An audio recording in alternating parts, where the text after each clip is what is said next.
Hey, Prime members, you can listen to Watch What Crappens ad-free on Amazon Music. Download the app today. One of my best friends, Sonia, is recently divorced and has 3 smaller kids, and she's ready to date. And I told her, have you heard about Stir? Stir is the #1 dating app designed for single parents. Dating as a single parent does not mean that you're looking for a new co-parent. Most single parents are just looking for fun, meet new people without any pressure or judgment. Did you know that single parents rank higher on emotional maturity and the ability to have a work-life balance? I want to date a single dad now. You should do that, Ronnie. You never know. I mean, it might work out really well. Listen, Stir is where you don't have to apologize for having a hectic schedule. Your kids go to bed at 8. You don't have to. Stir is the app designed for parents who just happen to be single.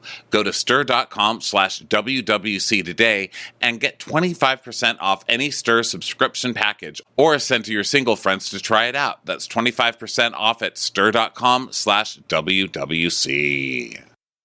When one thinks of Italy, they can't help but think of the fashion, the culture, the food, the storied history, and of course, the shopping. Guess what? There's a new Italian lingerie brand who recently partnered up with Jennifer Lopez that is making gorgeous fabrics, colorful silks, and delicate lace. I gifted my sister and my nieces Intimissimi, and they absolutely love this stuff. My sister said it's the most beautiful she's ever felt while being comfortable, which... hey, I mean, that's saying something. It's very rare that beauty and comfort intertwine. But the name can be a bit challenging. Intimacy, Intermississippi. No, it's Intimissimi, the art of Italian lingerie. Check it out at intimissimi.com/JLo.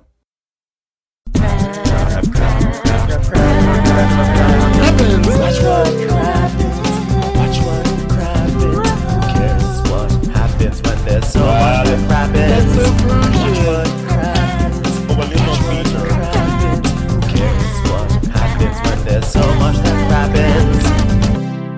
Well, hello and welcome to Watch What Crappens, a podcast for all that crap we love to talk about on TLC. Just kidding, on Bravo. Durr. Hi, everybody. Welcome to the show. I'm Ronnie. That's Ben over there. Hello, my little smart, hot, little friend. How are you today? Hi, Ronnie. How are you? I'm good, thanks. Thank you for that lovely intro. Good. You know, I'm feeling good about myself when I show up to work and my Saddam, gets caught in the hole. Remember when they caught Saddam hiding in that hole and they pulled him out? Yeah. He was wearing one of these Hanes V-neck shirts and just all hair coming out of him. And that's when I feel real good about myself, when I show up as Saddam in the hole. Yeah, well, I'm dressed in my old Funny or Die t-shirt, and I'm coming back to life after a rough bout with food poisoning, but hopefully it's all in the past. And just happy to put that new energy into some below deck sailing, which is what we're talking about today. Because we are going to be traveling soon. We are going to, not like the people did on this episode, by the way, but we are going to be in Toronto this week and Philadelphia. Friday night, we're going to be in Toronto at the Royal Theatre doing Real Housewives of New Jersey. And the next night, the 22nd, we'll be in Philadelphia at the Fillmore doing Vanderpump Rules. And it is a supersized Vanderpump Rules. So, oh my people goodness. in Philly, be prepared to get your asses in that seat for a nice 3-hour-long show. Other places we're going for the rest of this tour: New York City, Washington, D.C., San Diego, California, St. Paul, Minnesota, Chicago, Illinois, Columbus, Boston, and Foxwoods Casino in Connecticut. So go get your tickets at watchwhatcrappens.com. That's also, as you know, where you find links to our Patreon. That's where you get our on-demand videos and our bonus episodes. Alrighty. Yeah. Is that very for exciting. That, Ben? I know. So and then today we got some below deck sailing. Now, just so you know, Ben, what? I have taken recap notes for 1, 2, 3, 4, 5, 6 shows between the time I watched sailing and today's recap. So God help whatever's about to come out of my mouth. Well, it's too bad because there's so much that happened. The episode opens up with basically last week on the premiere, the engine was all messed up. They had all these technicians on board, and the afterburner, the aftercooler, or whatever it is, had salt in it, and there's water, and there's things like that. And they're saying it's gonna take 15 days. And Glenn's like, "Well, what about like how can we get some parts here? Can we get a repair kit? And they're like, no, the workshop can't do the job. And basically, everyone's saying no, like this cannot be fixed right now within 2 seconds. You're all fired. First of all, who are these people who show up and they're like, nah, the workshop, they can't do the work. They just can't. That's a long time. 15 days of work. No, workshop can't. Fuck your workshop then. What's your Yelp? Okay. Where's the Yelp in Iggy? Okay. Yeah. Point me towards that, please. Is there like no engine or like, can't you just buy an engine? Can't you just, if you have enough money to own a yacht, don't you have enough money to like buy an engine? Isn't there a spare engine around? Are there not engine shops? I guess you have to like get that certain kind of engine. I don't know. I don't know. They keep on saying, "Oh, we don't have the repair kit. We don't have the parts." I'm like, I get that. You don't have parts. You don't have the repair kit. But what about just like take the whole thing out and put a new one in? Can't you do that? Yeah, it's like crazy? Going to Las Vegas and being like, "Oh my God, guys, my casino sign is out. Like all the bulbs went out." And people are like, "Oh, I'm sorry, we can't sell you bulbs. This is Las Vegas." Like you're Las Vegas. Your whole city is built on bulbs. Okay, yeah. And that's what I have to say to you, Iggy. Okay, I think that's the name of this city. It's like Iggy, Port Iggy or something like that. It's IGY. Is it Iggy or IG? IGY. So, to me, that's Iggy, like the little cute cartoon character who, guess what, would be able to do this in 15 days. Even Iggy can get this done in 15 days, Iggy. Okay, so get it together. Yeah, remember Iggy? I always thought it was Ziggy. You're right. No, it is Iggy. There is a Ziggy. I think there's Iggy and a Ziggy? There has to be an Iggy and a Ziggy. I think there's only Iggy. I think you're right. I think it's just that I haven't thought about that character in so long that I just automatically turned it into a Ziggy. But I think it's just Iggy. Well, I think Iggy's the singer. Iggy Azalea. Iggy Pop? Oh. Well, there's Iggy Pop cartoon character. Okay. Iggy cartoon character looks like me, kind of. He's like round-headed. He's like all hands, right? Yes. Wait, no, but there is a Ziggy too. He has giant hands like me. Okay, now I'm going to look up Ziggy cartoon. Seriously, also cartoonists, can we not have an Iggy and a Ziggy? What the fuck? Wait, Ziggy? Are you sure there's an Iggy? Wait, no, I don't think Ziggy is a cartoon character. I think it's all Ziggy. Iggy, I searched and they came up with pictures of Ziggy because I guess it sounds some. Ziggy is anybody even still listening to this? Iggy Arbuckle is an animated series that premiered in Canada on Teletoon in June 2007. So it was a comic strip, but it's a different thing. Ziggy kind of looks like Captain Glenn. Well, Iggy is a pig. And Ziggy. Yeah, okay. I think Iggy is not part of the conversation anymore, unfortunately. I think it's really all about Ziggy. It's okay. You're right. Ziggy won. Well, it's okay because facially I'm more Ziggy anyway. So then, they can't do it. Now, here's what I don't want to hear from my employees when I am running a ship. I can do it. Now, look, I know that Colin actually does rebuild boats, right? Because his whole storyline is like he's got a pontoon and a girlfriend. I've got a girlfriend on a pontoon catamaran, pontoon. That's a marriage between a catamaran and a pontoon. In case you're wondering, it's like if Ziggy and Iggy got married. All right, they'd have a couple named like Iggy's. But point is, I can do it. You know what? I don't want you rebuilding it. I want the people from Caterpillar doing it. No offense. Yeah. I go back to my original point. Like, get a new engine. Just put it all in there. Well, you got to take out some nuts and bolts, right? Like the main engine's locked in there with like nuts and bolts. Yeah. You undo the nuts and bolts, whatever little cables or whatever, and you put the new engine in, and you're set. Yeah. Your boat's good to go. Like that's all. Listen, okay. The reason why I feel confident about this is because I had to change my water heater. My water heater had broken, and so the plumbers came and put in a new water heater. And guess what?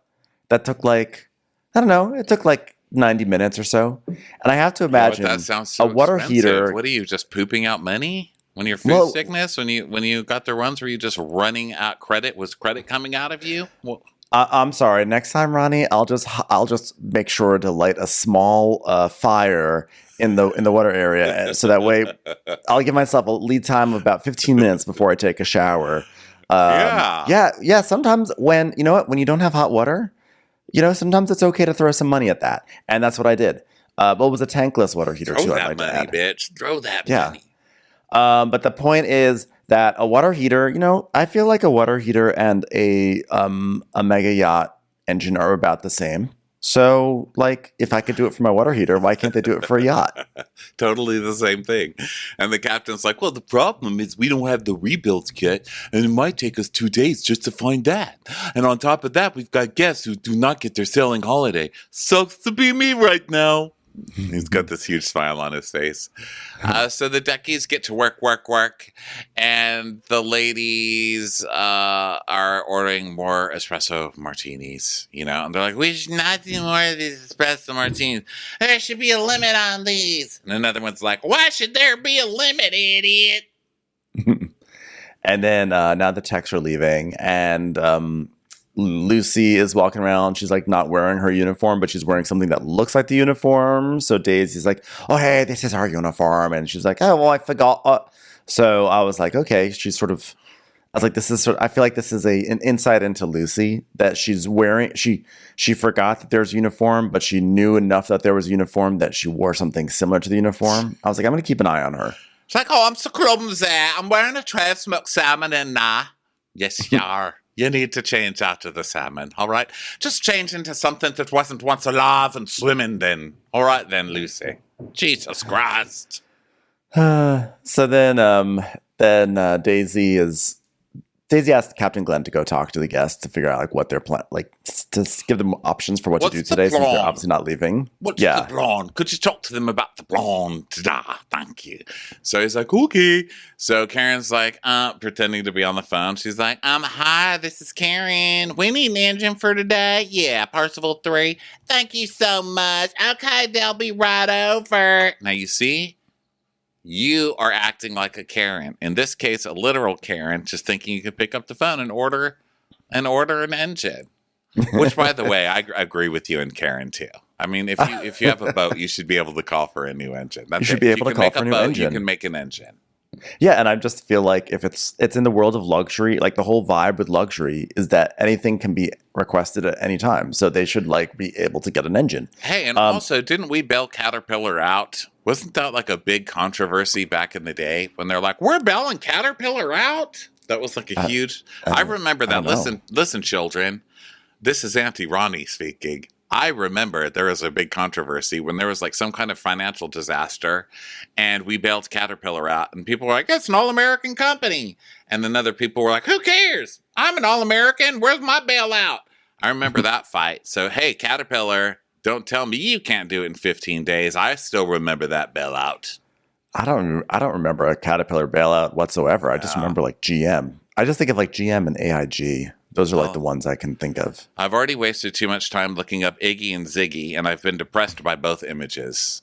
And I'm not going to look up Caterpillar bailout. The Caterpillar bailout? I don't know. I feel like Caterpillar is not something that the U.S. government would bail out. It's huge. Oh, yeah, it's a huge company. But I just feel like, I don't know. It just doesn't. I'm surprised. You know what it was? I could be wrong. Do you know what it was? Guys, sorry, but Iggy and Ziggy both got a hold of my fingers and started their... Did we bail out Iggy? We bailed out Iggy, didn't we? So this is from the National Review. Back in December 2nd, 2010, the Fed bailout of GE, Caterpillar, and Deutsche Bank. Oh, yeah. I remember GE. Yeah, I remember GE.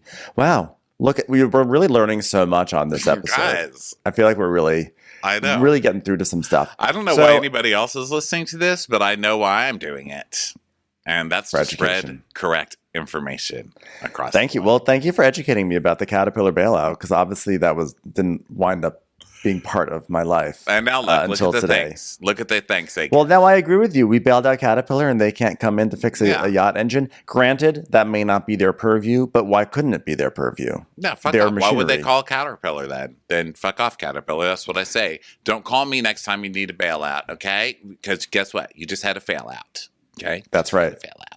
Well, we shouldn't have bailed them out, because life's way is that a caterpillar goes into a cocoon and becomes a beautiful butterfly. If we'd never bailed them out, they might have become butterflies by now. Yeah, stay Beautiful. homely, caterpillar. Stay homely. So the Thanks captain, for eating my plants. the captain comes to check on the ladies, and he's like, "How you guys doing?" And they're like, "We're having a decent time." He's like, "Well, looks like we're not leaving the dock. I'm so embarrassed by it, ladies. Really, I am.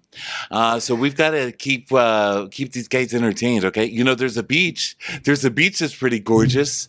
And they're like, "Okay." Karen. And when he leaves, Karen's like, "I love everybody, but I am not happy." And meanwhile, yesterday on the last episode, I remember Karen being like really wasted and funny, and they just seemed like they were having a good time. But today, Karen's not having any of it. So Daisy I starts don't blame her. You know, it's a lot of money to be stuck on. And also, she says something later in the episode I said last episode. So I'm Team Karen for now. So yeah, no, I agree with the frustration for sure. But it's just funny that she seemed to be down with it before. Like, so they don't have toilet paper. They're all talking about how no one has toilet paper. They're like, "Do you have toilet paper?" "No, I don't have toilet paper." "Do you have toilet paper?" "No, I had to use my plastic weave for my butt last night. I don't have toilet paper." "Who has toilet paper?" That's bad. That's bad. That is bad. I forgot that happened. So even though I remember that she complained later, I didn't remember that they didn't have toilet paper. So Daisy's saying like, "Oh, we're already so far behind," because they are coordinating the beach trip, and it's like whether or not one of the stews is going to go to the beach. And she's like, "We're already so far behind, and we have dirty dishes and laundry and cabins that need to be turned over. So for me, sending a girl to open up beer bottles would not be a good move. But fortunately, Gary's not here to argue with me." Ha! So she tells Lucy to go to the beach. And she's like, "And change out of the salmon. You're gonna attract flies out there." So but then I don't understand. If she's saying that Gary's not here to argue with her, she's like saying, "But I'm going to get my way." But then she's still sending Lucy to the beach. So I was a little confused about that point, Miss Daisy. Yeah, I don't know. I don't know how that worked out. And so they're all packing up for the beach picnic. And the captain calls literally every Norma in the world trying to find rebuild sets. She's like, "Hi, this is Norma in Canada. Can I help you?" He's like, "We need a rebuild set right away in Iggy." She's like, "Oh, God, sorry. You know what? Hold for a second. I'm going to go ahead and connect you with the Norma from Paraguay." "Okay, hold on." Bloop. "Hi, this is Norma from Paraguay. How can I help you?" "Hey, yeah, we need a rebuild kit like right away. It's really bad. Like, do you have any sort of parts? Like anything? Do you have maybe even have a wrench? Just have like a sticker that like says like, 'Hey, we care.' We just want something, anything really." "Oh, no. You know what? We always like to say in Paraguay, Paraguay always finds a way. But not today. Okay, we're basically getting by on tape and gum." "Okay, sorry. Hold on. Let me hook you up with the Norma in Paris." "Okay." "Okay. Bloop. Hello, this is Norma in Paris. How can I help you?" Bonjour, comment allez-vous?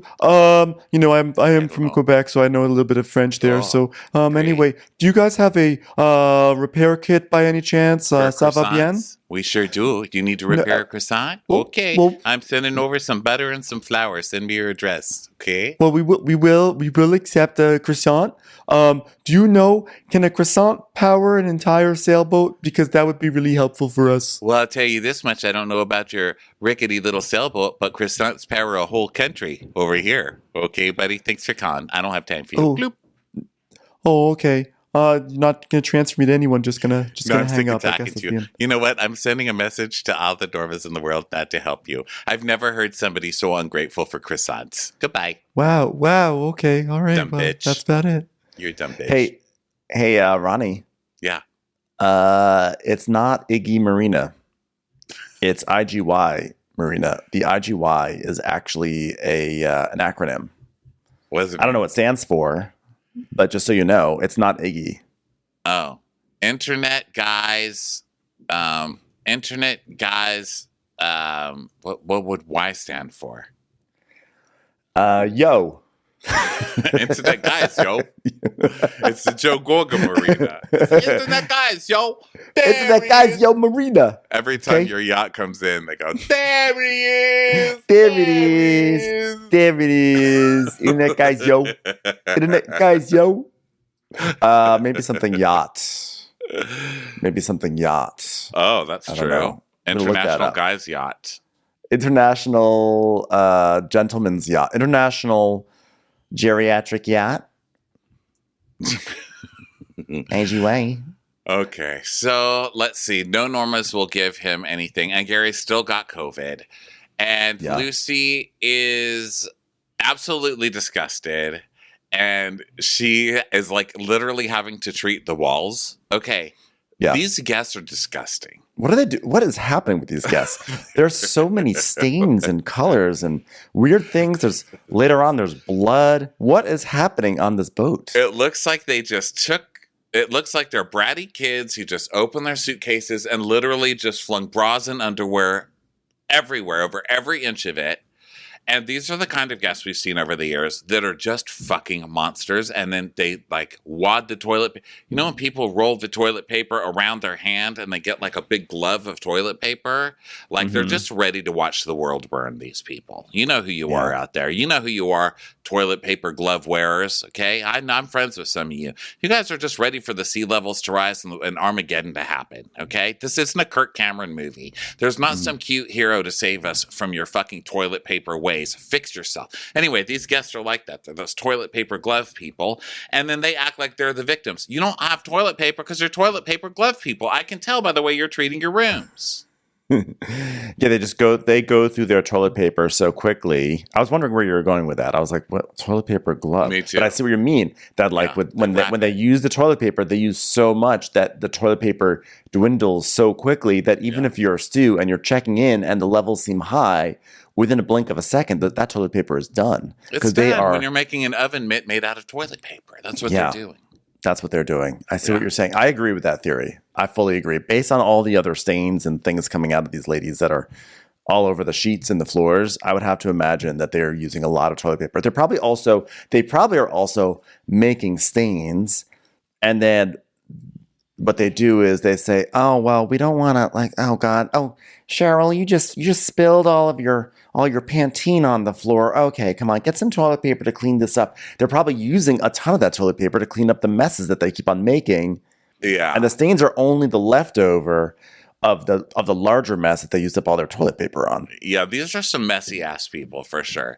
So then we see Chef Alicia, who's super like adorable and everything, and she seems like super confident. Not really sure where we're going with her yet this season, but she does know to pour lemon on top of guac so it doesn't go brown. So that's good. Yeah, I would suggest a lime, but still good. It's time for a commercial. It's time for a Crappens commercial. Hey, I want to talk to you about Audible. Audible lets you enjoy all your audio entertainment in one app. You'll always find the best of what you love or something new to discover. Audible offers incredible selection of audiobooks across every genre, from bestsellers and new releases to celebrity memoirs, mysteries and thrillers, motivation, wellness, business. Look, my personal favorite is motivation, so I've always got my Audible app fired up. Right now, I'm reading The Plot. Although by this reading, I should say I'm listening to it on Audible. The Audible app makes it easy to listen anytime, anywhere, while traveling, working out, walking, doing chores. You decide. Try Audible free for 30 days. Visit audible.com/crappens or text crappens to 500-500. That's audible.com/crappens or text crappens to 500-500. Scammers are best known for living the high life. Globetrotting on private jets, dining at 5-star restaurants, and driving 6-figure sports cars. That is, until their house of cards collapses and they're forced to trade it all in for handcuffs and an orange jumpsuit. Scamfluencers is a podcast from Wondery, hosted by Sarah Hagee and Sachi Cole, that tells the unbelievable true stories behind some of the world's most infamous scams, swindlers, and con artists. Scamfluencers has covered jaw-dropping scandals, from Ponzi schemes to a fake Saudi prince to a sexual predator masquerading as a wholesome yoga guru. These scammers cost their victims hundreds of millions of dollars and immeasurable emotional anguish. So how does our culture allow them to thrive? Each story on Scamfluencers will take you along the twists and turns, the impact on victims, and what's left when the facade falls away. Follow Scamfluencers wherever you get your podcasts. You can listen ad-free on the Amazon Music or Wondery app. The ladies are bitching. We hear them bitching. They're behind doors, so they don't think anyone's listening. But they're like, leave the trash bags right by that door because that is not acceptable. This is fucking ridiculous. They are ridiculous. Can't even take out our trash. Yeah, they were not happy about that. I wasn't sure if they were bitching about the service or they're just bitching about each other. Sometimes it's hard to tell on the show. When you have a large group, sometimes you just have factions. But I think it was about the service. Well, I think it was service, yeah. Because the whispers, the murmurs. As a server, you always hear them. Oh, really? It's weird. My water's low. So it would be good if I could have some more. That's weird. I had to ask for some water. Can you believe I just had to ask for some water? I mean, maybe it's still a good restaurant. I don't know. I've heard good things about this place. I did have to ask for water, and that's where it starts. The murmurs. Before you know it, those murmurs are a fucking glove on your hand. They're a toilet paper glove on your hand. And especially when you have nothing else to do because you're sitting on a boat that's not leaving the dock. You have nothing else to do but to ruminate about the injustices being inflicted upon you by the staff. That's how we are. Look what happens when we have to wait for anything. We're the worst. Well, it's like when I was at LAX, I think that the last trip that we came back from, I went to one of the stupid, places to get like a chocolate muffin, like the Homeboy Cafe or something. And they now have it that if you you order through a screen, there's like a touch screen, and it's very simple. Like you see pictures of literally everything on the menu, and you press it.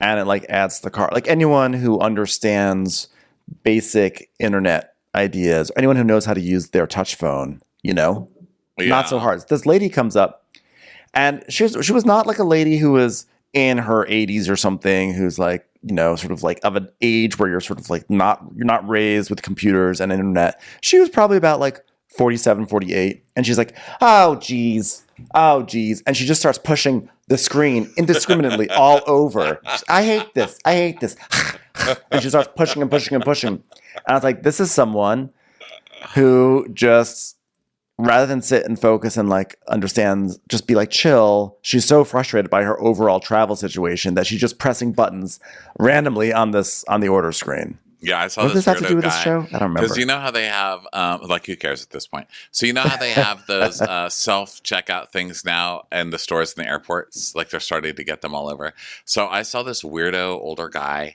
and he was scanning things because it has a scanner, like you scan it. And then he's like, oh my God, this thing's not scanning. And then he would do it again. And then it would show up 3 times on his thing. And then he would be like, okay, trying to delete it. But then you have to delete it with a manager code. So then you have to call over the manager, and the manager has to delete it. And I'm just standing there looking at this poor guy. And so she deletes it, and then he scans it again, thinking like, okay, she deleted them. I have to scan it. And then it's like 3 more times again. This poor guy I thought was going to give up on the world. And guess who this guy was? It was me. It was me. And the entire store hated me. The entire store hated me. I could not figure out how to do it. So, but you didn't take it out on the store. Like you were like, oh, this is a me issue. Whereas the lady at the Homeboy Cafe, she was all exasperated and loud and just being so like over the top. Like she was it was almost like performative the way she was hitting that screen because she wanted to show everyone like, this is ridiculous. Like, why can't you just like ask someone a question anymore? Why can't you? And I'm like, honestly, you probably have like more accuracy pressing a stupid button on a screen than you would asking someone a question, basically. Yeah. But it's like that thing. It's the same people who have the murmurs about the water not being filled and about the trash. It's that like it's that murmur. It's the murmurers. The murmur. Murmur culture. You see a storm coming. Murmur culture has begun. So Chase, I wrote dork to Lucy. Chase is the kind of nerdier tall guy of the bunch, and he's like, so how's it going with you guys in the deck crew? Like, what's going on with that? Because like, we're doing good. Like, how are you girls? Are you girls doing good? And she's like, great, but I'm clumsy. Ow! It's like, why did you do that? I just hit my head on the roof of this goddamn boat. It's like, there's not even a roof on the boat. How did you do that? I'm just, I'm a klutz. I'm a little clumsy. I'm Lucy. I'm a little clumsy. But at least I can speak some Welsh. Yeah. A shoe for schlaf, a shoe for shot. Service station. Service station. And she's like, how's it going with you guys? And he's like, yeah, no drama, because it's like me and Alex. And I was like worried because like, look at him. He has like this hippie vibe, I was like, oh, this guy's going to be lazy. But you know what? I'm about team vibes. Like getting teams. Hey, team, you're my team right now. Go team. Hey, you know what? It's me and you. Go team. Say it. Good time. I love. Is that Lucy saying go team? Good time. I love Chase saying that Alex looked like a hippie. Just Alex has longish hair, And it's like, wow, look at that hippie. Pure hippie. That guy got long hair. He's such a hippie right now. I can't believe he's even be able to work without smoking that pipe of his. Yeah, he's from Charleston. That's that's the South. You're either a hippie or you're in a rock band or something like that. I know. It's just a very funny perspective on longer hair. So Gary sends Daisy a video of him dancing in his room to be like, I'm trying to be positive. And then Colin's talking to his friend Aaron, who's a technician, and he's like, so bro, do you see any issue with starting this engine with the aftercooler on, but the raw order bypass or something like that? And then his friend is basically like, well, I mean, if you had no alternative, I mean, if it was a Mad Max world, if you know what I mean, the end of the world. If it was the end of if it was the end of time, and you were being chased by a warlord across the desert in not a yacht, but actually just a truck, then yes, you could do it. Thank you for putting Alex on this show, or Aaron on this show, to tell us that how ridiculous this is. He's like, okay, so you have a charter full of rich people you're going to take out on the ocean, and you're going to try to like rig this cooler system to take you there. Okay, buddy, good luck with that. And Colin's like, well, I've experienced many engine rebuilds. Once I got a boat that was toppled over and it was missing half the boat. So you know what I did? I rolled it over till it floated on 1/4 of the boat, and I just kept on partying. And that's how I know this shit can be done. Yeah.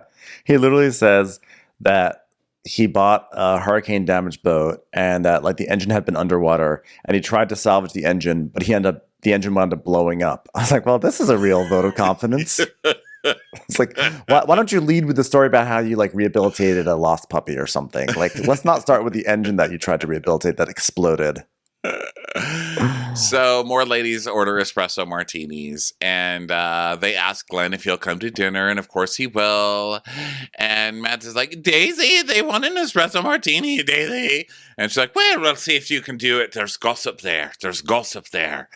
What'd she say? There's gossip there. And the lady asks again. Sure. She says something like, see if you can do it. And then she's walking around, and another lady's like, can we get our espresso martinis? And Daisy's like, oh, for fuck's sake.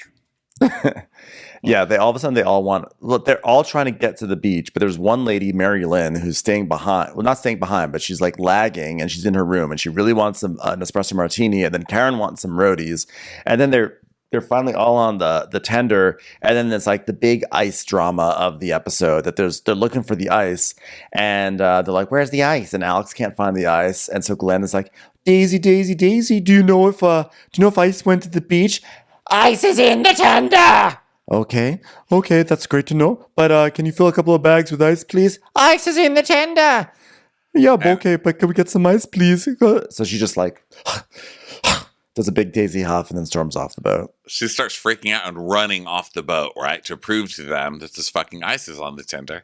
And I like that when she's like, it's on the tender. It just cuts to Alex going, yeah, I can't find it. It's just him sitting there going like, yeah, I don't know. I don't see any ice. Hey, anybody see any ice? And Karen's like, well, there's no ice. They had to fill up my water, and now there's no ice. That is crazy. I had to ask for water and for ice. This is ridiculous. Don't know about the ice. How do you have a boat without any ice? I wonder if the ice is hiding out with the toilet paper somewhere in Mexico. Do you know you now have to order muffins through a touchscreen at the airport? They used to do full service and pack your groceries and take them to your car. I remember those days. Not anymore. People used to wear a shirt and tie just to get on a plane. So the captain's like, these guests are having less than the best experience. And Daisy runs out there, and she's like, there's ice in the tender. And he goes, oh my God, we don't have time for this. We can't fucking find it. Get some ice. And he tells us, I'd rather have 2 than none. So let's just get these guests fucking going. And so she runs out there, and she's like, hello, ladies. Here's the ice. And she shows them where it is. And they're like, oh, there it is. Yeah. Meanwhile, the ice is exactly like Daisy's like the ice is in the ice bucket. There's like an ice bucket on there. It's literally called the ice bucket. So Glenn's like, oh, so where was the ice? Oh, it was in the ice bucket. They have it. It's okay. I'm totally not seething on the inside right now. Yeah. So then the ladies are having a lot of fun and wooing on the tender. And Chase is doing like team building stuff. It's like, when people just want to be a boss, but they're not a boss, but they keep talking like a fucking boss. It's so annoying. He's doing that stuff to Lucy on the beach. He's like, you are a machine. I am a machine. And we are a team of machines. Yeah. Yeah. Let's go. He's like giving motivation when she didn't ask for it, like, or she doesn't seem to need it. They're just setting up, chairs and stuff. I don't need your motivation. Okay, so keep it to yourself. She's like, Chase is annoying. Like, he's just so positive, and like, we're opposites. Like, moaning gets me through life. Like, it's my way, moaning. I love moaning. Can a girl just live a life of moaning? Yeah. So, I mean, that's how I feel most of the time. I mean, you should have seen me during this food poisoning. I mean, I was in Moan Central. So anybody listening to this show knows we're moaners. Okay. Moans. If this was Who's the Boss, we're both moaner. Okay. Yeah. So Chase is like, I don't even need a boss here to motivate me. No boss needs to tell me how sexy this beach looks. Am I right, team? Hey, team. Oh, for crying out loud, can I just moon? So Colin, meanwhile, is he's going up to Glenn and he's pitching this idea of like, how about we pull the engines out and clean the shit out of the cylinders, and then we're going to run it without the aftercooler, and then we'll have, we're only going to run the boat for it's only going to be able to get up to 4 or 5 knots, and Glenn's like, well, that's 4 or 5 knots more than we're doing right now, so I think that's a good idea. So they're going to be doing this crazy thing. I don't know anything about engines or how they work, but I feel like this is scary. I feel like just running an engine without something to cool it down feels like a very bad idea. I don't really know how it's working, but here's what I do know. Some places have regulations. Yeah. Iggy apparently does not. Okay. They're just like, just do whatever you want. We don't care what you're taking people out on the ocean with. Just tape it together. I mean, if smoke is coming out, it's working, right? Okay, there ain't smoke without an engine, people. Just send it back out there. President Iggy said so. Yeah, Colin goes, he's like, well, what I'm about to do is completely unorthodox, and if we don't try, then we have no charter season. I'm like, yeah, but if you do try, you might all die at sea. So... For real, though. So just get a new engine. So on the beach, Chase is serving now because the ladies get there. And he's like, Miss, would you like a lime in your Corona? They're like, oh, you are just working so hard. He's like, yeah, I want you to have a good time. They're like, oh, that's Southern hospitality. In the South, they can go 3 weeks without toilet paper. It's amazing. These people are just used to living like that. In the South, they still order muffins by talking to people. I think they still put a value on that. No screens at the airport. So Colin is talking some more about this. I feel like he's still kind of like pitching this idea to us. And he's like, well, salt water is extremely bad on an engine. It starts to corrode. And if things are weak, they break. Sort of reminds me of my previous relationship because things were weak there. And they did break. I seem to remember that our relationship started about 10 to 15 months ago. And I'm going to interrupt myself as the other Colin because we're going to stop with the diesel out and then inject it with mayonnaise. Just so it has a chance to start spinning again. What a tedious task. Honestly, this is pushing me to my limits. I think you're going to push the boat to its limits with an engine with no aftercooler. I think we're all going to die. I think you're all going to. I like that Colin explains so much that he interrupts himself. I like that not even Colin himself wants to listen to the personal stories that Colin tells. Colin's gotten away all this episode because he's telling important factual information about engines. But the moment he starts talking personal stories about himself, everyone's going to interrupt him. Yeah. So meanwhile, Lucy and Mads are still like upset because the room's just like a total mess. They're just disgusting. This is disgusting, dude. Mads is scraping shit off the toilets with her fingernails. Like it's crusted on there and she's having to fingernail it off. That is terrible. And the women are being silly at the beach. And then back in the kitchen or in the galley, Alicia's blender just explodes with the green stuff. I don't even know how that... Did she just not have the top on? What happened there? Uh-oh. What? I'm Something go losing wrong? you. Yeah, You're say losing so. me. Okay, let me write that time Oh, down. it says Maybe that I'll my cut it out. internet connection is unstable. Oh, for crying out louders. Yeah, 35 that's weird. minutes unstable. Okay. It's an unstable moment. Okay, I'll remember to cut it later. I wrote a Well, note. there's construction happening upstairs, so maybe something weird is happening with that. Maybe they're standing on your internet. Maybe they're stepping on it. Maybe they're using my internet to order muffins from the airport. Maybe they're wearing like tinfoil or something and it's blocking your internet reception. Okay, Maybe that's what's say happening. what you were going to say again. Well, I was gonna so down in the galley, Alicia is doing something with the blend. The blender explodes with green stuff, and I was concerned. I was like, "How did that happen? What happened? Why does the blender explode like that? Did she not have the top on? Did she start blending before she had the top on?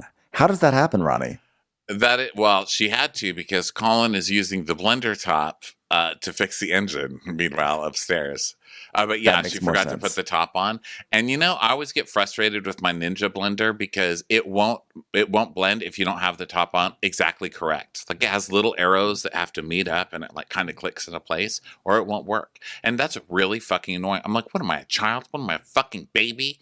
Yes, I am. This used to happen to me all the time with normal blenders. Yes, all the time. I'd put shit in, and I'd be like, this is going to be amazing tomato soup that I just cooked for a good hour on the stove. Pour it in there to blend it and get it all over my face, and then run around the house screaming like a little girl who just got burnt in a fire.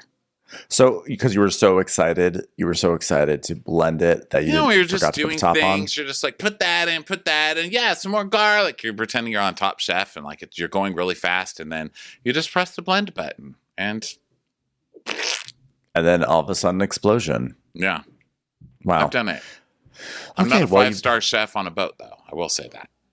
Yeah. Well, she's losing her mind. She's like very nervous because she's still in that phase where she's trying to impress people because it's still the first charter. And like tonight, Glenn's joining them. So she's just very nervous. And then meanwhile, on the beach, the guests are just playing around with like the sea bob and all that stuff. And then Daisy is telling Madison that like all the dishes are either wet or they're dirty. And so like, she's just sort of like reminding them of how the best way to do dishes, etc. How to clean things. Yeah. And Madison's like, well, I'm definitely trying to be on her good side because like I want her to like me, you know what I mean? Because like I want to be her. But like even if you don't know what she's saying, like just smile and nod. It's like just dry the dishes. Also on the beach, there are literally no regulations, and I'm always worried on Below Deck Sailing Yacht because everything's always about to fall apart on this show. But this is really bad. So the lady on the sea bob, they're like, hey, hey. Alec or whatever her name is, go get on that. It's Ashley, I think. They're like, Ashley, go get on the sea bob. This lady is so wasted she can't even walk, okay? And the sea bob, I guess, is a thing with handles and it's a motor, so you hold on to it and it just drags you through the water. Did you notice she was holding on, but her face was under the water? Like, yeah. Well, they said, why is her face in the water? They said, why is her face in the water? Drowning herself, voluntary drowning. It just did not seem very ramshackle. Yeah. So then I guess they're coming back now. So Lucy down in the galley has a tray of glasses and she just picks up the tray and just knocks them all over. Right in the galley, man. Come on, Lucy. And she's like, I won't cry now. I won't cry. And Dave's like, please don't cry. Don't cry. And she's like, I won't cry. Oh, for fuck's sake. So she's like, I feel like a child. I feel like this boat is ruining me. I feel like a child. And so then, now Chase, now that the guests are going back off to the boat, and now Chase is cleaning up the beach, and he lifts up like a towel, and he goes, ew, Band-Aids. I mean, like, it's like no matter what area they're in, they're just leaving terrible things behind. Is that what happened? Someone cut themselves and now they're just bleeding all over the place? Like they have, are they on like some anticoagulant or something? Just maybe they're bleeding out on this show. It's time for a commercial. It's time. Hello there, podcast listeners. My name is Justin Long. I'm an actor, but I also have a podcast called Life is Short. I've been doing it for a couple years with my brother Christian. We've been having so much fun, in fact, that we decided to do another one, a spin-off show. We should say what the name is, right? Oh, yeah, it's called Life is Shorter. It's a very important part of this promo. And that's my brother. That's him. That's Christian. And he, he keeps me honest, and he is critical in a very positive way, I would say. He's a brother. He's my brother. And I like to hit all the information. I like to hit all the points. Yes. And most important of which is the name of our spin-off podcast called Life is Shorter. It's a spin-off on Life is Short. So if you like puns and podcasts and brothers and us, then you might want to listen on Friday. Yeah. If you'd like to hear more of this banter, check out Life is Shorter every Friday, wherever you're getting your podcasts, wherever you're listening to this. Time for a Crappens commercial. Oh, so the captain's like, "Yeah, was it, ladies? Did you have a good time?" And they're like, "We all want espresso martinis." I'm like, "Oh, God." So now Lucy is knocking on the door of one of the cabins, and the lady's like, "If you have espresso martinis, you can come in. Otherwise, you better get on your goddamn knees and start praying, because I got an X right here with your head written all over it." And then upstairs, Karen is getting very mad. By the way, sorry, I did mention there's construction, and there are very loud thumps. Are you hearing the thumps? 'Cause Yeah, I I apologize thought you to listeners. banged something down on your desk. I was No. like, damn, angry Ben. I'm angry. Oh, I'm so angry at this situation, guys. No, that was someone upstairs just dropped something. So Karen is up there, she's sitting in the pool, sort of has her feet in the hot tub, I should say. And she's like, I mean, it's one thing to not be able to sail when it's not windy, but you don't check your engines before somebody comes on. That's on you. I mean, I can do this in Florida. I can go to the beach, which I feel like I understand that. I understand that that's what sentiment. I said last week. Because, you don't know your engine's down until the first episode is shooting already. You don't come turn on the boat. Seriously, nobody? But I guess the question is, how long was that boat sitting there in that marina? Because, engines break, it's not like engines break ahead of time. Engines break the moment that they break. So if that was the moment that it broke, is that really so, is that fair of Karen to be saying that? What if that was the day the engine broke? Well, maybe, but they said that they had it on a crossing. So I say you do a crossing, you immediately go to the Pet Boys. You know what I mean? You don't just sit there. You're not like, oh, it's a crossing, now we're going to do a season. You do a crossing, you go to Pet Boys, then you bring on the season. Yeah, I mean, I would be very frustrated. If I spent money and flew all the way from Florida to Sardinia to be on a yacht and the engine is broken, that would be very frustrating to me. But I think I would make the most of it still. I think I would still really enjoy a lot of the other aspects of it. So yeah, that's true. I mean, but they are for the most part. Karen's doing that behind the back shit talking right now where it's not bad. They're not being mean to the staff or anything. Right. Not yet. And Stephanie, who's the charter, she's the primary. She's like, well, we're not mad though, Karen. We're not mad. And Karen's like, no. I'm just disappointed. Okay. Oh, remember earlier when I pretended to call up the engine people and I was like, you got an engine coming? Thanks. Wouldn't that have been funnier if we're out on the open seas? I just feel like my joke's just not landing here at the dock. Yeah, as someone raised by a mother in Texas, I would much prefer mad to disappointed. Okay, trust me.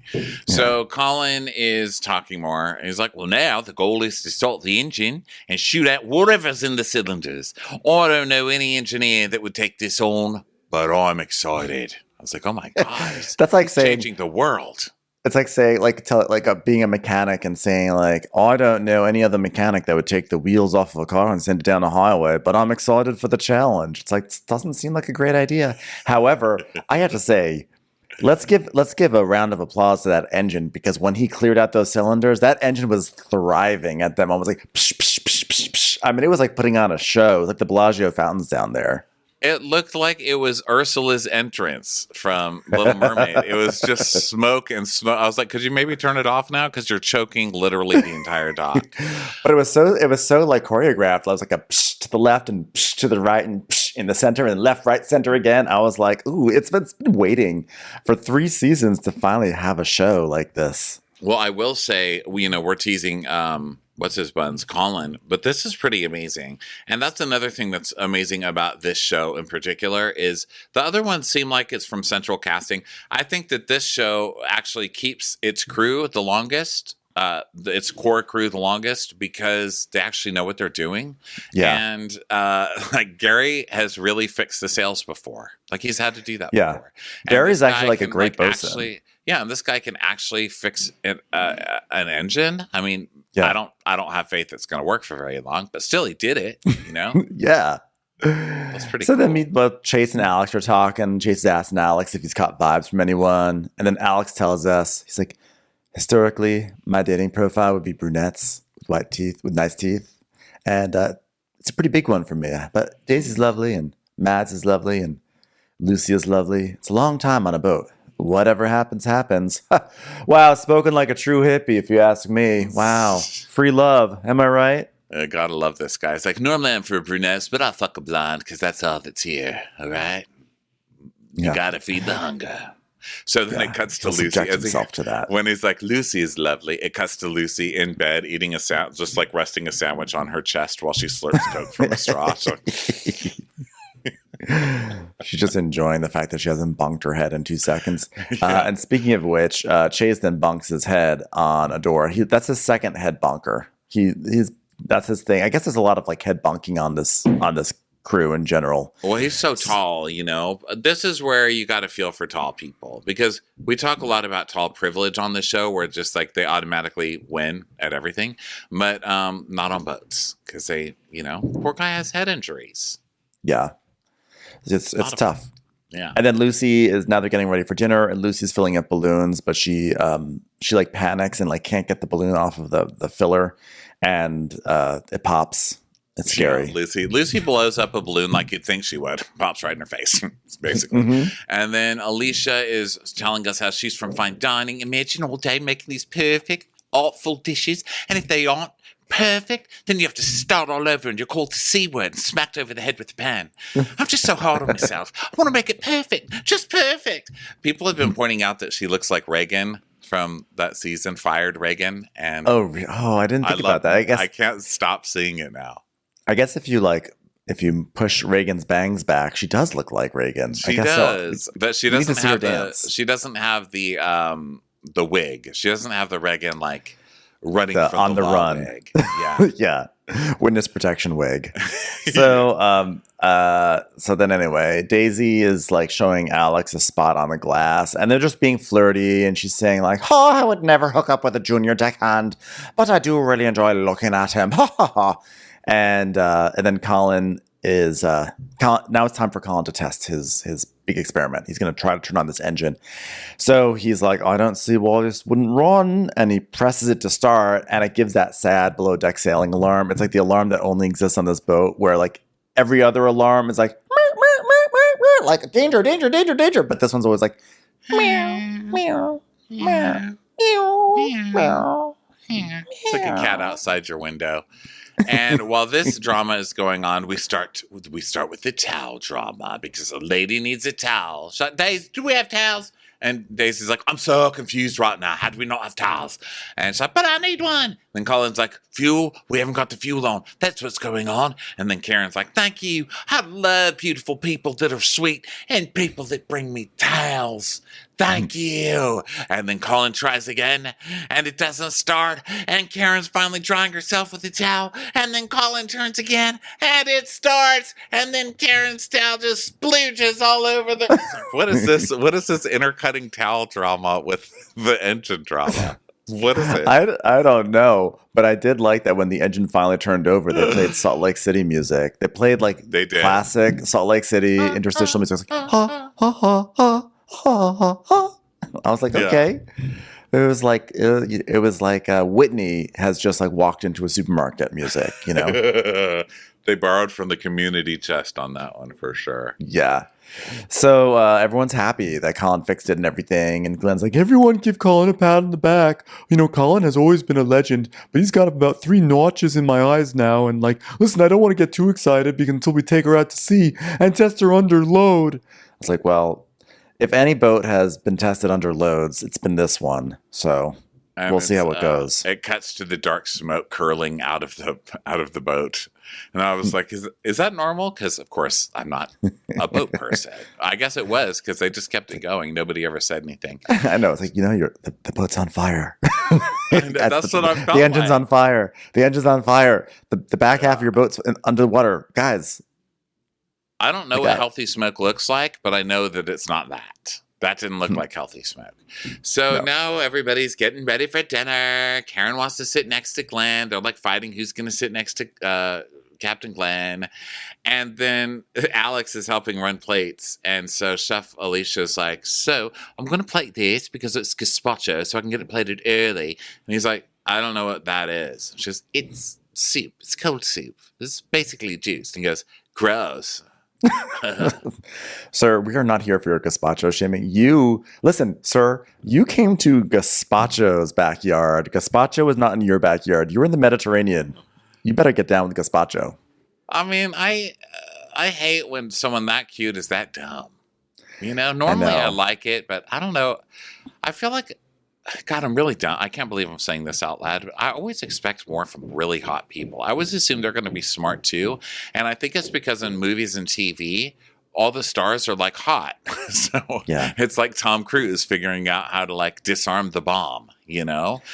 But they're usually like this guy, let's face it. I'm going to make you feel better about yourself because he came onto the boat wearing glasses and he has a reserved personality. And I think that we as a culture, we give a lot of things to people who are reserved. Like if you're reserved, we just project everything onto you. Notice that people who like don't talk a lot, but not in a shy way, they just don't talk a lot. We just assume that they're cool, that they're smart, that they've got a lot going on, that there's something brewing under the surface. But maybe there's just like nothing. Maybe there's just like nothing there. And I think that that's what we're finding out with this guy. And, you know, he's got the glasses too. So like we thought he'd be smarter and like worldly. And I actually thought he was going to be a pretentious fuck. I thought he'd be the type that'd say like, oh yeah, I love gazpacho. Like this one time I was like totally like backpacking through Iceland and we like stopped in this fisherman's lodge and they give us Icelandic gazpacho. And like, I'm telling you, you have to go to Iceland and have that. Like I thought that would be his style, but he's just proud of being ignorant. So then they do a cheers to the captain and the gazpacho is delivered. And I thought it was caviar in there, but it's not. It's olive oil pearls. I was like, oh, big week for olive oil. Big week for olive oil on Bravo because Top Chef had olive oil powder. So we're really changing the game and how we view olive oil. She's on also Bravo. doing a great job on Real Housewives of New Jersey right now. Olive oil and Bluto both are doing great. So then they love this fancy olive oil stuff. And Lucy is standing at the bed of a bedroom.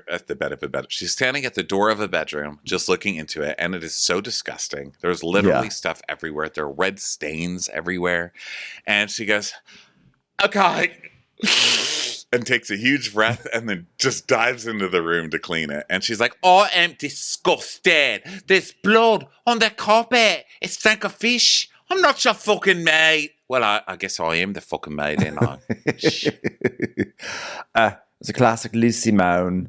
So Glenn, meanwhile, is talking to Karen, and he's like, oh, man, poor Karen's, right? I mean, I like the name Karen. And she's like, oh, Glenn, yes, I will marry you. And I was like, oh, that was funny. I was like, I like Karen. I like this Karen. She's so funny and sweet. She's not a Karen at all. So then Mads is, she's talking about the guys, and she's talking about how like personality is a big thing for her, and Alex seems more mischievous and Chase is more of like a southern gentleman, and she's like, I mean, I wouldn't be opposed to screw the crew provided they know how to screw. And then Alex that was her. Makes finger guns. He's like, yeah. I don't know. I'm not feeling the sexual chemistry within this whole cast yet. I'm not feeling anything right? I feel like they're trying to make it happen. Not until they're wasted and all fucking each other in about 5 minutes. Yeah. So then Lucy tells Daisy that the bed is covered in blood, and it's just so nasty. The ladies are kind of complaining that they're tired and stuff because the food's taking a long time because it's a multi-course meal, as we've learned on these shows, takes a long time. And so then the chef drops one shrimp and she's like, oh my God, I've never had this kind of anxiety before. So the lady's like, food, we need the food. And then Aisha's like, well, I moved so fast that one time, God, this is just like the story I just told about the blender. This is crazy. I know. When you said that, I was like, this is just like the oil story. Oh my that God. she told. Yeah, Oh, I she's didn't saying how realize she has anxiety. I think she's never had anxiety before, but now she has anxiety. And like with the moment you have anxiety and you start to overthink things, then you have self doubt. You start making mistakes. It's like one time she was flipping the steak and the oil went the wrong way in the pan and hit her face. She had hot oil on her face. She had blisters under her eyes, but she had to keep on going. So I was like, wow, that's just like Ronnie's story about getting hot tomato soup on his face. Yeah, it wasn't in my eye, but it hurt. So then they're served with steak and prawn and with, of course, truffle butter. So they love it. And then Daisy is checking out the blood bed and she's like, not the blood bed. She's like, there's nothing we can do. So just make it. Just make it. They're coming down soon. I was like, did she just leave the blood bed bloody? Is that what just happened? I couldn't tell. I really couldn't tell. But I know that at one point Daisy said, "What's this toilet roll doing here?" Not realizing that was like, foreshadowing issues with toilet rolls. Maybe did they remove a toilet roll? Did they put it away? Because if they removed it, that would contribute to why they had toilet roll issues on this charter. I think you're right. What you said before, they used a toilet roll to clean something else, and then there wasn't toilet in the bathroom. That's what it is. Yeah, that's why the toilet roll was out, because they were using all their toilet roll to clean up all their messes that they're making, but they can't finish the job, so all that's left is like smudge. Yeah. So the next morning, Colin is telling the boys that they're doing a nice job and all that. And they're asking, Colin's like, can we take the boat out? And the captain's like, we can't. They're leaving anyway. It's like, well, that's anticlimactic. You finally fixed the fucking thing. You should have at least taken them around the bay or something last night. Seriously.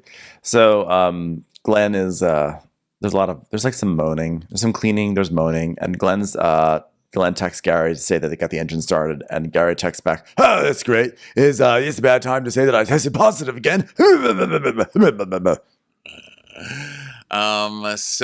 Joni, they're checking on the ladies, and one of them's like, "We're happy. We just didn't really get the 5-star experience we thought we were gonna get." And Joni tells Daisy, like, "You guys are so awesome. You guys really were incredible." And she's like, "Yeah, so sorry that you didn't go." And Joni just goes, "Oh well, life lessons." It's like, oh, what's the life lesson? Joni, I guess test the engine bitchy with her. Yeah, I don't know. But or like maybe don't life lessons. Life lessons. Don't do a yacht trip on Bravo Television. I guess, so check your engine first or something. But I was like, ooh, Joni came to play. So then Karen is complaining to her friend, and she, her shit starting. Every dramatic Karen has like a backup who's like, do it. So Karen has that friend, and Karen's like, well, I just loved everybody. I really did. It just wasn't the best trip. And her friend's like, I think it should come from you because you're the most outspoken out of all of us. So you should do it. You should do it right now. And so Karen's like, oh, Captain Glenn. Now she's crying. She's crying. She goes, honestly, I felt like we were getting punked. We had no toilet paper, no towels, no bath mats. I mean, honestly, it's like if it weren't for my best friend in their company, this would have been the worst trip in my life. Now, I would normally be on Team Karen because this does seem like a shit show of a first charter. But you guys bled literally all over everything. You probably didn't have towels or bath mats because they are being washed, okay? Yeah. And now have to be replaced at the nearest Iggy Homo Goods. Also, worst trip of your life. That just feels very dramatic. You're still being waited upon like hand and foot for 3 days straight. Sleep outside Carlsbad Caverns in a mobile home with your Meemaw Papa and your cousin Matt, and then tell me about the worst fucking trip in your life. I was like, how about you look at all the cast trips on Real Housewives of Salt Lake City or on Real Housewives of New Jersey when they went and like sat in a parking lot in California, or the other New Jersey time when they went to like an Airbnb in Central Florida somewhere. Okay, then you want to talk about worst trips of your life? No, ma'am. You're still in Sardinia. But then I feel so guilty saying that because this sucked. I mean, this whole thing sucked. The boat sucked. It didn't work. Then they were breathing fuel from running the boat after they got it to work. They're like breathing fuel for an hour. Then it was just a mess. All I'm saying is these guests didn't help. If these guests were just like had normal suitcases or like not blood everywhere, I would be much more on her side. But you guys, let me tell you something. If they went sailing, what would have happened? The boat would have gone sideways. One of them would have fallen over and hurt her toe. And then it would have been the worst trip of their life all over again. Everything that they did are the same things that they would have done, except they weren't in motion. In fact, I would say there may have been some upside because they at least had the option to get off the boat and go walk around in the port and see Sardinia. So I just don't think I get it. I'd be really mad because I would have. You could have just gotten a hotel. I get it, but I just feel like saying worst trip of your life. No, but if they did not have toilet paper, they still should have toilet paper. No matter what they use it for, they still should have toilet paper. Yeah. So I get that. I just feel like saying the worst trip of my life is like so over the top. And I didn't feel like that was fair. And on top of that, on the heels of her saying, now she's truly acting like a Karen, which is funny because she was, after that conversation of Captain Glenn saying how Karens get such a bad rap, then she actually rises to the reputation. She Karen's out. She's literally speaking to the manager. So he doesn't get it. He's like, what the fuck is going on? I thought we were having a great time. And Karen's like, no, we didn't leave, not to leave the dock, no toilet paper, no towels. And he's like, well, we take pride in making sure you have everything. And Daisy passes and pretends she's no part of this. She's just looking out the window. Just doing my errands. Just standing here. Just putting some glasses over here, then walking back because I have nothing to do with this right now. And he's like, Daisy, can you come in, Daisy? She's like, oh, me? Oh, all right. I was just looking out the window there. And he's like, well, they were just saying a few things we dropped the ball on. No toilet paper. And the blonde takes over because, to back up Karen, she's like, no toilet paper, no towels. The trash wasn't taken out. I mean, it was just kind of a hot mess, which actually we know we left in the bed, but that is still your responsibility to clean that poo-poo off. Okay. And Daisy does not fall for any provocations. She just goes, okay, I'll speak to the girls about that. I'm sorry about that. And she just gives a big smile. I fucking hate these bitches. Get them off my boat. Yeah, so now the ladies are gathered. The other ladies, it's not the other ladies, a different story, right? Because they're mortified. They know that Karen is Karening, right? And they're like, "Oh my god!" They're like, "Joni, what are you so anxious about?" And she's like, "I just hate this stuff." Listen, neither one of them wanted to tip. Neither one of them. That's where. So now we find out Karen and Stephanie were not even going to tip. So now everyone is throwing in money, and on top of that, they're actually throwing in more money to compensate for Karen and Stephanie because they know. So it makes me wonder where the truth was in this, because was everyone having an issue, or was just these two were having an issue, and were they really having an issue, or were they just classic below deck guests who were like, not everything is tippy top, so therefore everything is terrible if it's not tippy top. Well, the only people we really saw complaining were Karen and Karen and Karen and Karen and Karen. Yeah. Karen was the one who said she didn't have the towels. Karen was the one who was complaining behind the door about the trash. Karen was the one complaining in the hot tub about stuff to the girls. Now, no one was arguing and saying, but I have toilet paper, but I have towels. I don't know what you're talking about, So who knows? So I think this was pretty much, I think even if we don't know if Karen is truly Karening out or not, we do know that this was a shit show of a first charter. Really. It was a shit show. I also think that the group overall does not like Karen, and I think they actually were kind of they were goosing her to make a confrontation. I think they were probably trying to they were kind of stoking her concerns.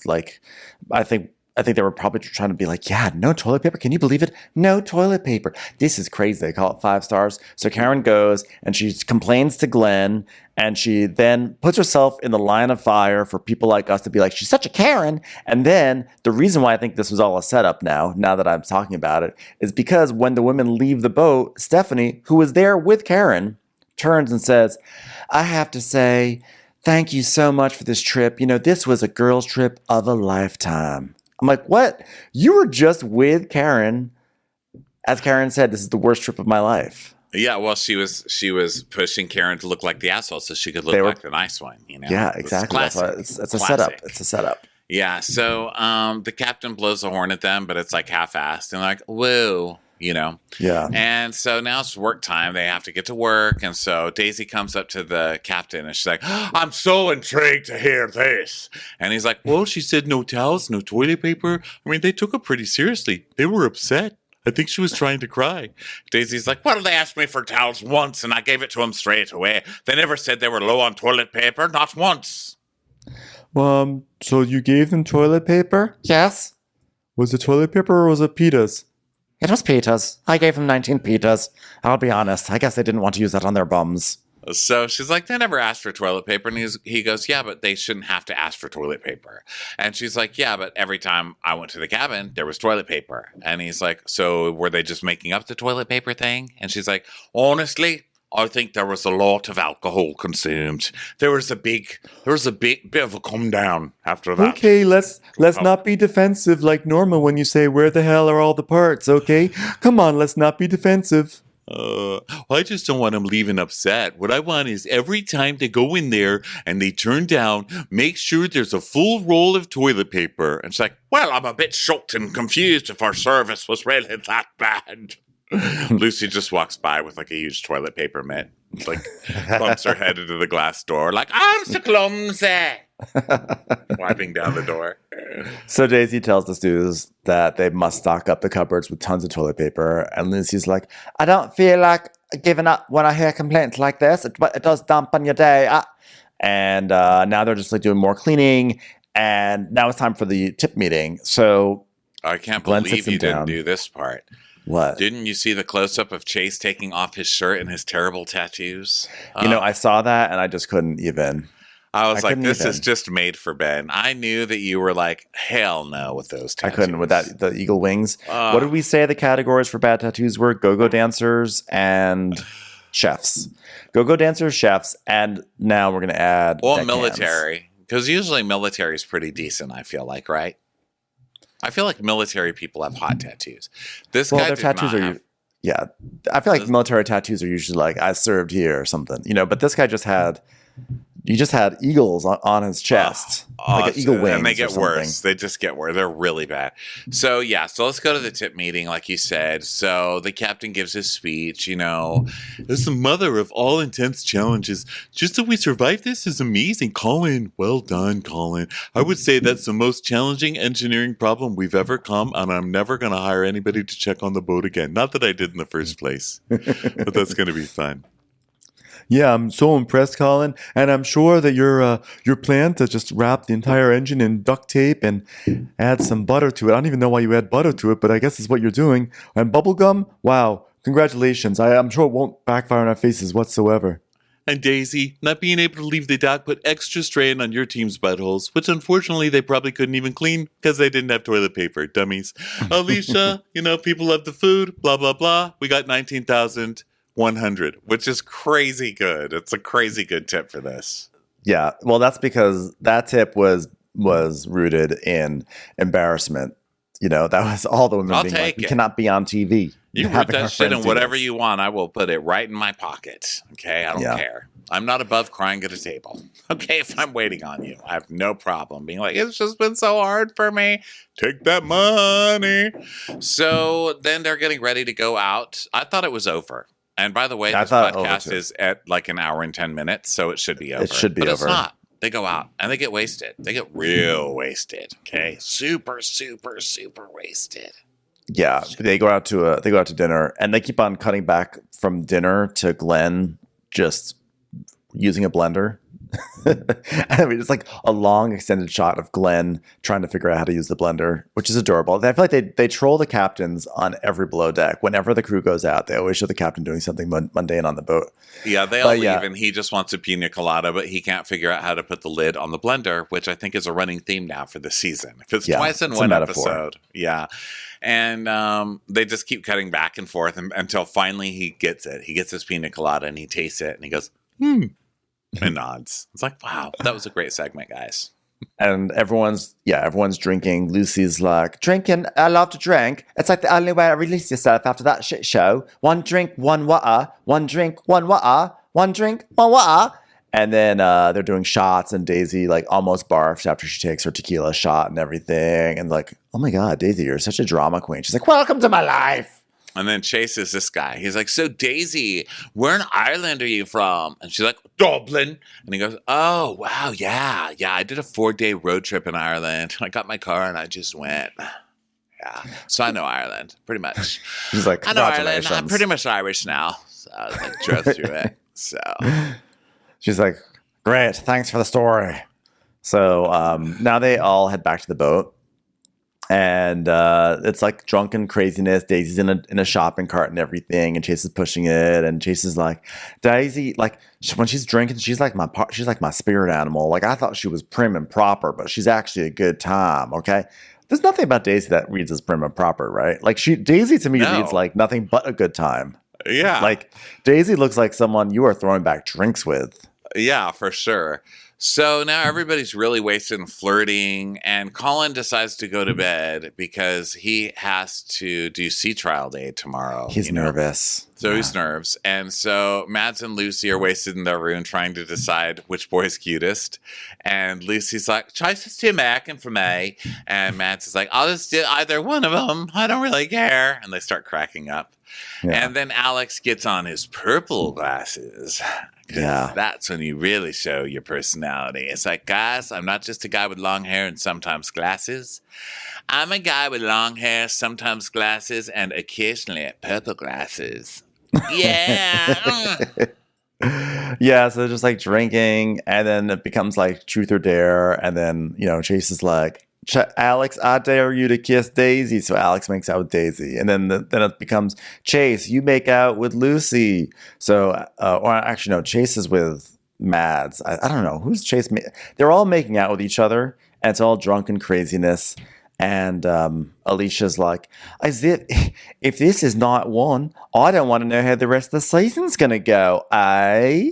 And they're just all making out, and it does look like it's about to be a sex party. This is definitely the sex partiest of all of the shows, and this show started it, by the way, because all the other shows are trying to copy it now. This was the first show with the almost threesome and all of that stuff that happened with Gary and what's their faces. So it's good to have the show back. I love that they're just going with the low rent style of this show. Yeah, it's a good messy show. Yeah, I do. Even though not too much happened on this episode, I really do enjoy this cast. So looking forward to seeing it and what happens. And Gary comes back next episode, which should be interesting. And they're just messy people on a boat.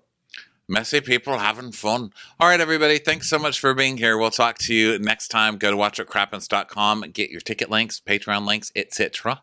And we will be, actually, our schedule's a little different this week because we're traveling, as you know. So Vanderpump Rules and Jersey are both coming, but not till the weekend. So be patient. And if you need to listen to stuff, go listen to our Dwell Hellos on Wondery Plus. Go listen to our bonuses over on the bonus feed. There's plenty here, guys. We sure love you guys. Bye. Bye. Watch What Crappens would like to thank its premium sponsors. Ain't no thing like Allison King. Ashley Savoni, she don't take no baloney. Dana C. Dana Do. She's not just a Sheila, she's a Daniela. Itchels. Aaron McNicholas. She don't miss no trickolas. Jamie. She has no last namey. Hava Nagila Weber. Sip some scotch with Jessica Trotch. She's always supplying. It's Kelly Ryan. Kristen the Piston Anderson. You're never alone with Lacey Monteleone. Let's give a kisserino to Lisa Lino. Megan Berg. You can't have a burger without the Berg. The Bay Area Betches. Betches. And our super premium sponsors. Somebody get us 10 cc's of Betsy MD. We're taking the gold with Brenda Silva. Let's get real with Caitlin O'Neill. Don't get salty with Christine Pepper. Can't have a meal without the Emily Sides. Nobody holds a candle to Jamie Kendall. She's not harsh. She's Jill Hirsch. My favorite Murdo, Karen McMurdo. We love him madly. It's Kyle Pod Shadley. Let's go on a bender with Lauren Fender. We want to hang with Liz Lang. The incredible edible Matthews sisters. Nancy Cease and Desisto. Give him hell, Miss Noel. She's the queen bee. It's Sarah Lemke. Shannon, out of a cannon, Anthony. Let's take off with Tamla Plain. She ain't no shrinking Violet Kuchar. We love you guys.